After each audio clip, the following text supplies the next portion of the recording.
Hi everyone, welcome to another video of Race to the White House Election Forecast 2024.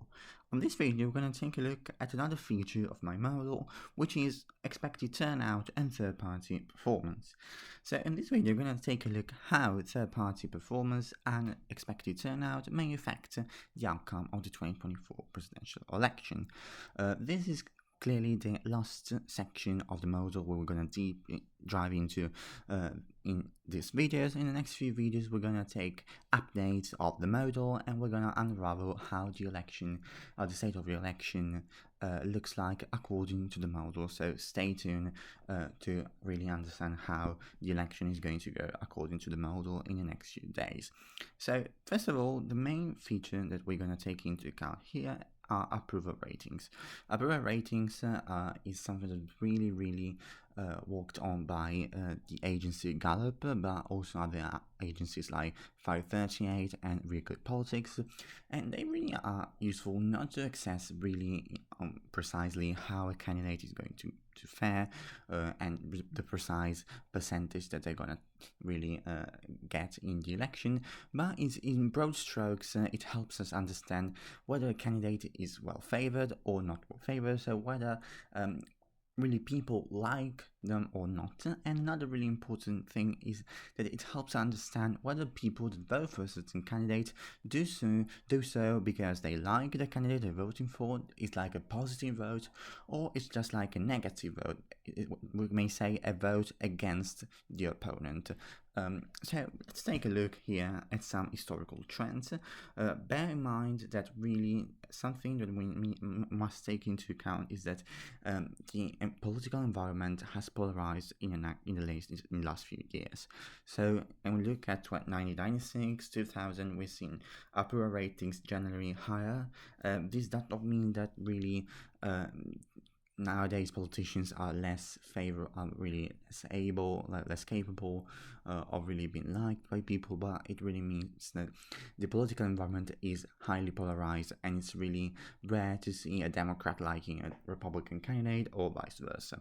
So of course, let's take a look at the approval ratings right here. You see 1996, the approval rating 56 to 51. When we're talking about here on the left side we have the Democratic candidate, in this case Bill Clinton, and in the right on the right side we have the Republican candidate. In this case in 1996 it was Bob Dole. In 1992 we had a three-way race with Ross Perot, so with an independent candidate no supporting right here. Then we look at here in the next few really elections going closer to our days. You can see right here it's really actually not, it's a staggered vision. So when you look here at 2012, it actually refers to this approval rating, 2024 this approval rating. So it's like it's really not in the spreadsheet. There is like a kind of graphic mistake, but it's like again staggered. So for example in 2008 we had higher approval rating for Barack Obama, 62% approved of him, but also 58% in 2008 approved of John McCain. On the other hand, in 2012 approval rating actually got really a little worse for both candidates. Barack Obama still highly favorable, 54%, Mitt Romney only 55% favorability rating for him. And in 2016, a great, those actually approval ratings plummeted, and Hillary Clinton was liked by just 40% of the people, extraordinarily low favorability share, and Trump won the election with 33% of approval ratings. This is a historic low, and that's what I meant when talking about a negative vote. So in 2016, you see, it's not saying that people like Trump, maybe they just liked him better than Clinton, and some people, maybe those people that didn't like either candidate, broke heavily in favor of Trump, and that helped him figure out how to win the election. In 2020, we see like a kind of really increase in approval ratings. Joe Biden was liked by 49% of respondents, while Trump had a great increase and went from 33 in 2016 to 46 in 2020. For what concerns the 2024 election, as of now, we have Trump at 43% when Harris at 48%. So again, let's put it in the other direction because this is the correct answer. So why are approval ratings important? Approval ratings are important for two main things. First thing is, generally speaking, and really according to data, but also to common sense, the higher the approval ratings for candidates, the higher the turnout is. Alright, this is a correlation that has been really shown right here.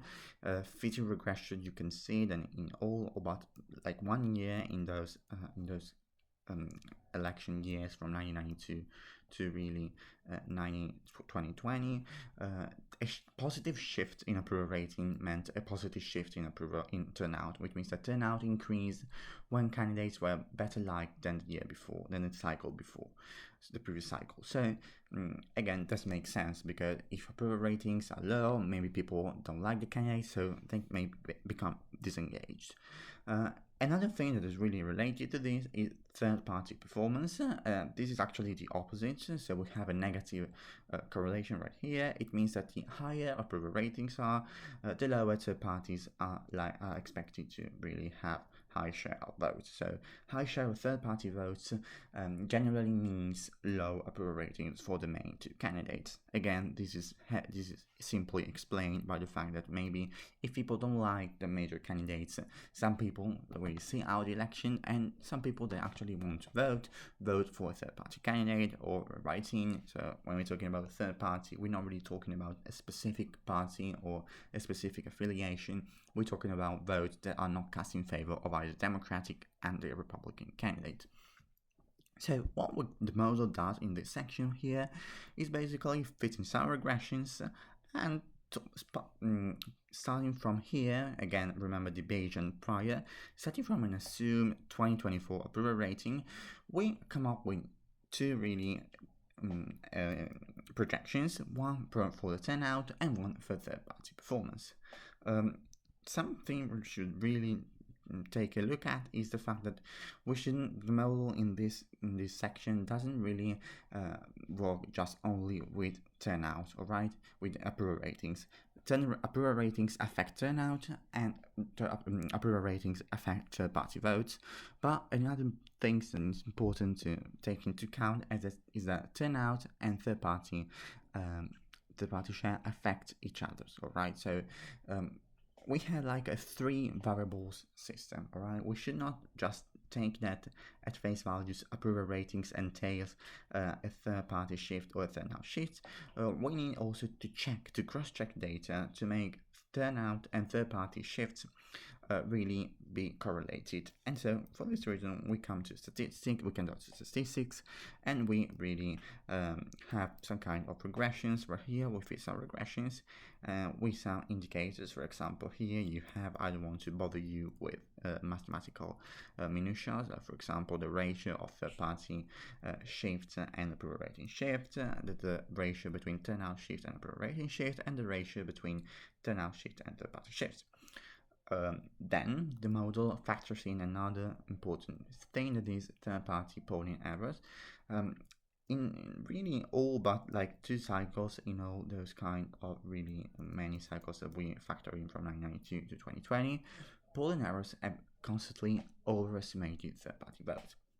Again, this may be because earlier in the race or in polls, people tend to really voice their grievances and their frustrations, and so they don't like a candidate, so they say that they're gonna vote for a third party because they want to show that they're not happy with the circumstance. Then as the election gets closer and closer, they really tend to understand that maybe the race is just, they don't want to spoil the vote, and that the race is becoming more and more important. It gets to the fore, so it's talked about in the news media, it's talked about at work, talked about in family, and so those people tend to really join the Democrat Republican voters. This has been the case for all modern elections, and really if you look here at polls, we have third poll error right here. We have that third-party votes have been overestimated in all the elections since 2000. 2000 really, with a 3.5 overestimation in 2016 and a 2.9 overestimation in 2020. So what we now do is take a look at 2024 approval ratings. 2024 approval ratings have Kamala Harris at 48% and Donald Trump at 43%, with a third-party polling average of 3.7. So if you take a polling average of national vote, you see that we have an expected 3.7% margin in favor of third-party candidates. So it's not cast either for Kamala Harris or Donald Trump. So here we have some calculations right here, and we come up with a projection. The projection we come up with is a projection of turnout and of the expected 2024 third-party vote share. We expect turnout to be at 65.23%, which is actually a 1.4 decrease from 2020. Before actually Joe Biden dropped out of the race, we expected turnout to be actually a little bit lower than 2020. As Kamala Harris got into the race, here the expectation is really close to 2020 margin, so this number makes sense politically speaking. Take 2024 third-party vote share will actually be 3.12. This is a narrow uptick from 2020, when, as you can see right here, in third-party share of vote. In 2020, really the third-party candidates actually got 1.8%. Again, 3.1% is a 1.3 uptick from 2020, but again, before Biden dropped out of the race, these numbers was projected to be higher and higher. We had some polls with RFK, for example, at around 10%, and we expected that all third-party votes to gather around, even after RFK really lost support, to be around like 8%, but with RFK dropping out of the race and enthusiasm running with the two candidates, a polarizing race, we expect the numbers to be as low. So this is really important to understand how the national environment will look like. But at the end, what we need to do is to take a look at the Electoral College, because we know that really the national environment doesn't pick national vote doesn't pick the president. So what the model does right here is to try to take a look how those 3.12 percentage of third-party vote will actually affect single state races. So first of all, what you need to do is to understand how third-party votes are distributed in the country. Both for geographical and historical reasons, third parties tend to fare better in certain states and worse in other states. So we here take some data from the main battleground states to understand how states vote and how in which states third parties are expected to do better. As you can see right here, for example, we project a certain coefficient. We need to factor in the projected third-party vote to come up with a projection in every state. And for example, we have a two-tiered projection. One's projection, really, we're talking about mathematical terms, so we take a look at different algorithms and then blend them together to account for a higher uncertainty. And then we come up with a projection. For example, here we have two different projections. You can see one here and one here, accounted by two different algorithms. But as you can see, they're very similar. For example, states like Arizona, Colorado are states that really favor third-party voters. States like, for example, Florida, Georgia, or other states don't really like third-party votes. New Mexico really likes them, as you can see, expected 5, 6, and 5 points respectively, while other states don't really like third-party votes. So now let's try to take a look here at how this impacts the partisan projection. Alright, we have understood how third-party votes will be distributed. We need to understand which candidate are third-party votes gonna help.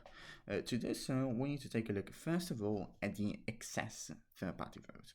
So as you can see in the voting trends and patterns videos, we have taken a look at voting trends and patterns. So really, we need to understand that when we looked at history, we've already accounted some previous third-party votes. So we need not really to take a look at how many excess third-party votes will be out there. So what the model done is really is fitting a regression for historical races to come up with a projection of third-party expected vote. So the projection is based on historical trends in the section on voting trends and patterns is expected in every single state. So if actually the third-party vote was equal to this number, we would already have accounted for third-party effect in the section of voting trends and patterns. So when we take a look here and we account for third-party excess vote, we need to really understand the difference between the expected third-party votes and the projected, and the gap projected votes. As you can see here in the votes projected gap as around 1 point is the projected gap, so project excess vote. We expected third-party vote in 2024, according to previous voting trends and patterns, to be at around 2.14 points, but we projected to be 3.12 points. So there is slightly 1.1% of those that was not accounted for in the previous sections, and we need to take into account now. This is the rationale of these sections, of this section. So basically what we do now is really simple. We need to really take a look at polls. Example, here there is higher statistical uncertainty. We need to take a look at two-way polls between Kamala Harris and Donald Trump, and then only at five-way polls with other third-party candidates, and we see how each candidate's share of votes decrease. So for example, let's say that in a certain state, Kamala Harris loses 3 points. The gap between her and Trump decreases by 3 points, what it looks like when it comes from really third-party votes and two-way polls and five-way polls.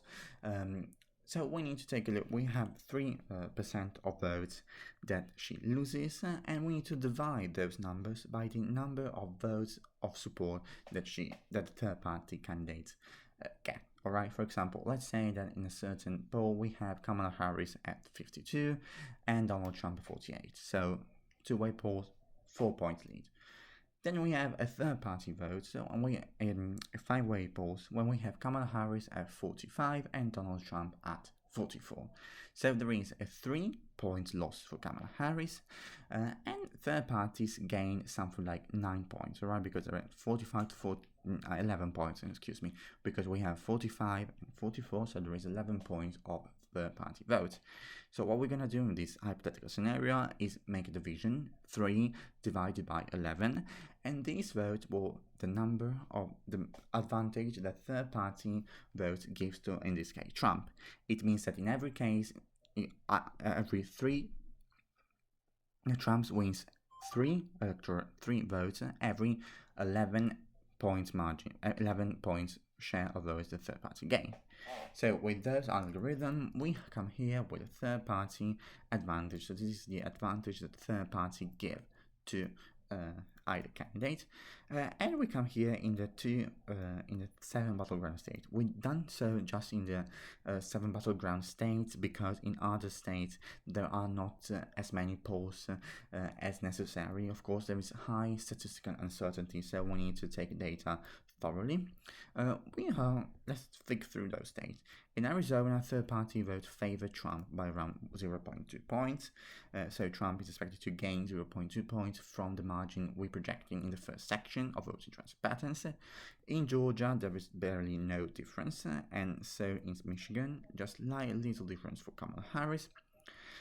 In North Carolina, again, the same. Pennsylvania is really strange because Pennsylvania is favoring Kamala Harris by a quarter of a point, and this is consistent really with what the Trump campaign said. Alright, when there was speculation about RFK, the third-party independent candidate, when there was speculation he was going to really drop out of the race, Trump people said that they were really looking forward for him to do so because they've seen that in Pennsylvania he was drawing many votes from them. There is not some good explanation for this. They didn't even know Trump's strategies, but this data seem to corroborate their opinion. Third-party votes tend to favor Harris in Pennsylvania, and a state that will be very closely contested. Those 0.25 points may actually make a difference. So if third-party votes in Pennsylvania will be high, this may be a good sign for Harris. And the same thing here in Wisconsin. Wisconsin with third-party votes favoring Harris by more than half a point. Again, those are really close states, but take a look at third-party votes to understand if certain close states may actually shift. In particular, take a look at the states of Arizona, Pennsylvania, and Wisconsin. So for today, we've finished with our exploration of our model. Stay tuned for next video when we're going to take new updates on the election and see how the models react to change. And again, we're going to take some look analysis at new data coming in and try to project to figure out who's going to win the election. Stay tuned for new analysis. Please like the video and subscribe to the channel if you want to stay up to date with the race to the White House. See you next time on Race to the White House Election Forecast 2024.